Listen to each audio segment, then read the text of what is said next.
Hello, this is Randy Clark. Hey, listen, I have an incredible story for you today on a crop circle that was formed in the middle of a dry lake bed in Oregon. It was seen in the newspapers around there in the area when this happened. Just an incredible story. If you go on Google, you can find this. It's east of the Steens Mountains there in Oregon, but just an incredible story because from 9,000 feet is what you're looking at right here, and you can clearly see what is there in front of you here. This huge pattern was scored into the dry lake bed in Oregon, and just an unbelievable story because there were some pilots that flew over the area. They're from the Idaho National Guard. A lieutenant in the National Guard there flew over this location, and here's what it looked like from 9,000 feet up in the air. You can clearly see just an unbelievable pattern. This is a Shri Yantra Mandela Formation.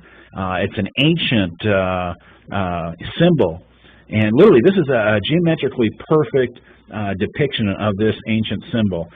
All the lines line up. Everything is correctly done. Now, these are the four border lines that go around the entire formation, and these lines are literally 10 inches wide and 3 inches deep. Every single line in this entire formation is 10 inches wide and 3 inches deep.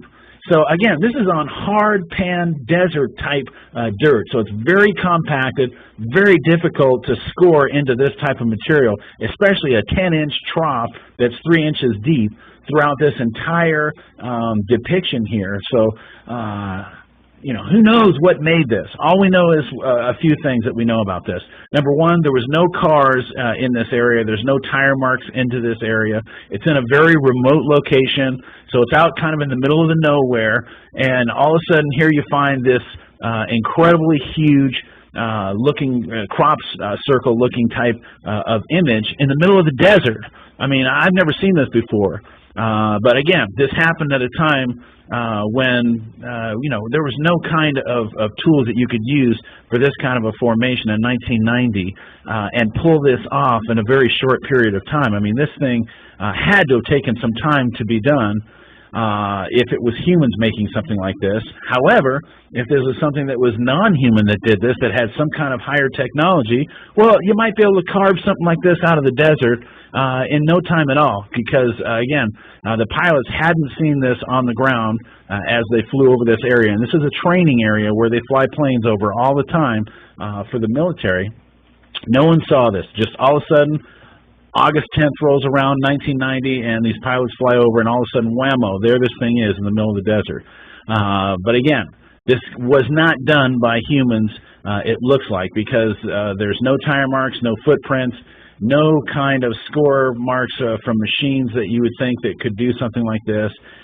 So how do you make something like this in the middle of a dry lake bed?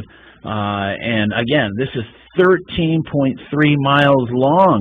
If you go to each one of these grooves and you measure the distance around this entire formation through all of these lines, it's 13.3 miles long. You tell me, how do you make a groove 13.3 miles long, 10 inches wide, 3 inches deep, into very compact, hard dirt? Not very easy to do. I mean, even if you had a backhoe, that would be almost impossible to do something like that and really make it look perfect like this formation is. It's absolutely perfect, perfection in terms of the lines, the formation. And I believe there's like 7 or 8 triangles inside the center of this thing. So it's just an incredible formation, again, in the middle of a dry lake bed. Don't know who did it, but obviously someone was very talented who made this. More than likely it came from somewhere else. But hope you guys like this video.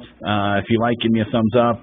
If you want, subscribe to my channel. Go for it Randy and check out my other videos as well. So hope you appreciate this video. Take care, guys.